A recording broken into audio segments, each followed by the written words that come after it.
is Lauren Hollows for NOI Education Services, and today I am answering the question, can I use AI in my assessment? Okay, so I guess there's a couple of ways to tackle this question, but from an assessor developer perspective, yes, I absolutely think that you should be using AI to develop your assessments. So there's a couple of different ways that I have seen this done, and there's a couple of really like cool ways that I think that AI can be used for this. So obviously, I certainly like to use it to just help me more quickly create things like case studies, fleshing out fleshing out, characters, writing example policies. What else do I use it for? Creating a huge amount more supporting documents is definitely one of the things that's changed for me personally about how I write assessments. I can now write much more complex scenarios than I was able to before. Like, I did an awesome one a couple of weeks ago, which was actually so much fun. It was a research unit. No, sorry, it wasn't a research unit. That's what I'm doing at the moment. It was a very high level unit in relationship to business planning, business project planning, and things like that. And so we had our Wolfpack store, which is basically like, it's a business that we use pretty consistently for a lot of the NOI assessments. And we had the students do some research as to whether or not they were going to implement a barramundi farm or build out a caravan park for this particular remote business. And I think we had it like 4 different locations that it was going to potentially occur on. So I was able to, working with AI, just develop far more information about emails from stakeholders in relationship to what needed to be taken into account, example financials that were put together. What else did we use? We had like massive amounts of feedback from stakeholders that they had to filter through. So I think I was able to come up with 40 or 50 different stakeholder documents, stakeholder feedback that filtered into it all. So that's the kind of thing that I really enjoy working with AI to do.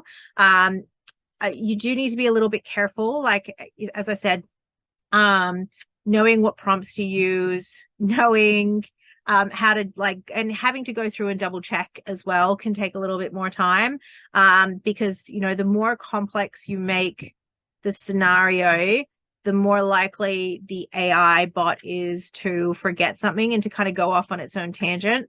So you've really got to work with it to kind of keep it focused and keep him back on track.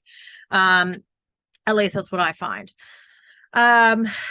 One of the other ways, I know when I had my interview with Jason talked about using it to kind of check the answers and check that the questions that he was using made sense. So if you put a question into an AI, and it spits out an answer that's like completely random, like I might test this, if I'll check it in Bard and then I'll check it in GPT or Claude or something like that. But if it's coming out with something like just completely different, it's an indicator to you that maybe your question's not as clear as you thought it would be. Because obviously when we develop things, especially when we're working with a unit for quite a while, sometimes we get things in our heads, and we're kind of like, oh, well, obviously that's what I'm asking. But AI can be just like a good mirror at times to be able to tell you whether or not you're actually thinking about things on the right track. So that's it from a developer's perspective. I do really think that it's a smart thing to do. If you're using it just to create your benchmarks and things like that,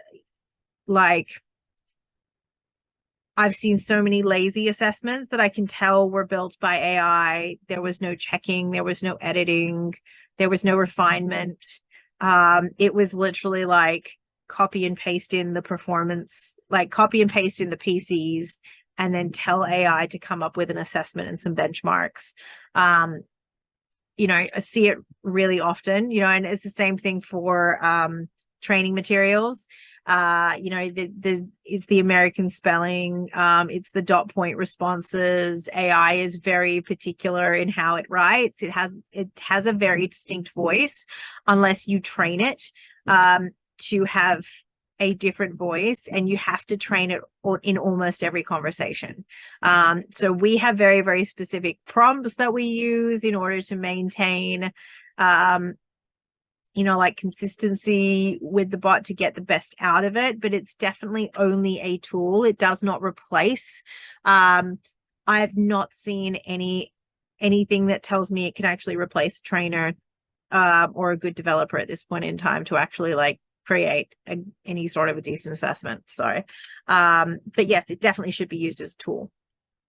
In relationship to should I incorporate AI into assessment, this is the more interesting one to see what people are doing. And I definitely believe that the answer is yes, particularly at the level of like Cert 4 and above. So as I've said to you guys before, every single one of my staff uses AI. And I think you're probably a little bit silly if you're not using some form of AI and your job is to like write. And again, that's not as a replacement, but it's as a supporting tool and a supporting mechanism. I think it is important to be able to, you know, just to make you more effective in your job. So the ways that we go about incorporating AI into a lot of assessment is doing things like saying, well, you know, if you need to write a policy, yes, you can write a policy using AI. However, you've got to provide a track changes copy, or you've got to provide an updated copy showing me what your original one was and then how you've adapted that to make sure. AI is not going to create a policy that is fully compliant, that is fully fleshed out. And so therefore, you know, if your student thinks that they can just use it, you know, to do the job, they're wrong. So it's important that when you design and build the assessment, you clarify for the student to what extent they can use the AI. You should be providing them with the skills that they need to understand that they should be using this as a tool as opposed to as a replacement. You know, those sorts of things are really important to build into the process. But I think it's, especially when the answer is in the workplace, in that particular workplace. So when we look at like things like the, you know, the management qualifications or BSB qualifications, if the workplace would allow using AI, then I 100% would be allowing it in the assessment. So for example, even if we're doing things like, you know, if we're doing like marketing and we're saying, well, we're going to go create some marketing, you know, yes, you can use AI to generate some of those images, but you're going to have to credit those images, like knowing how to credit the images correctly, or, you know, knowing whose image you can and can't use. All of these are going to be important aspects. So in whatever aspect AI could be utilized in the workplace for that qualification, AI should be utilized in the assessment for that qualification, is my general advice on the matter. And I think that's because at the end of the day, our assessments should be contextualized and they should be industry relevant. And if it's relevant to industry that they're going to be utilizing AI when they're in the workplace, then it should be relevant that they're using it when they're in the assessment and when they're, especially when they're doing their final summative assessment as well. There's a lot of ways that you can still build in the authenticity component. So as I've said, you know, like asking for track changes copies, asking for references, obviously continuing to do things like potentially run it through some of the plagiarism checkers. I personally haven't found any that are really reliable. I know that Turnitin is supposedly getting better. It's just that personally, I haven't, like it's been very easy to hack on both ways.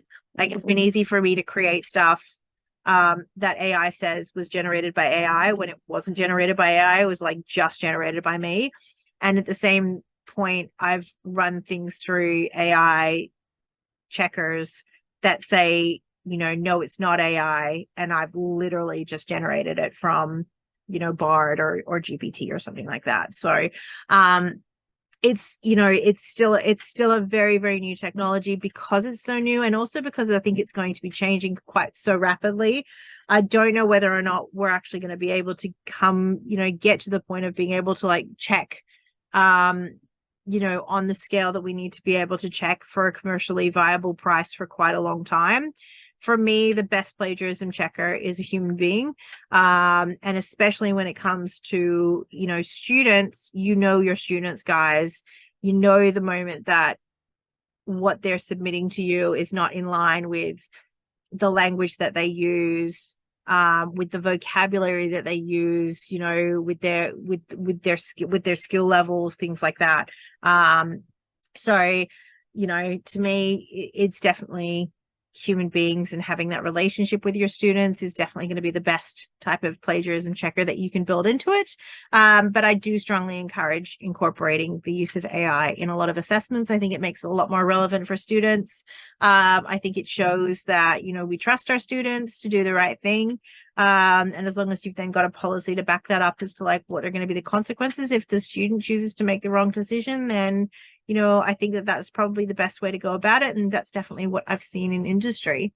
That's about it for me, guys. I hope you found this episode helpful. If you haven't gone and checked it out, we do have an amazing interview series.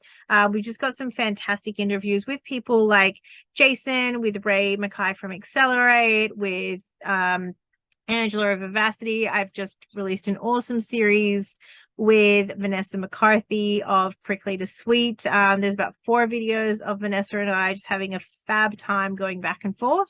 And I think my series with Peter Dukas, well, by the time that you guys watch this video, it will definitely be out. So please, by all means, check those out. If you are looking for anything else, let me know in the comments below. Like, subscribe, do all those great things to keep this content coming to you. My name is Lauren Hollows for NOI Education Services.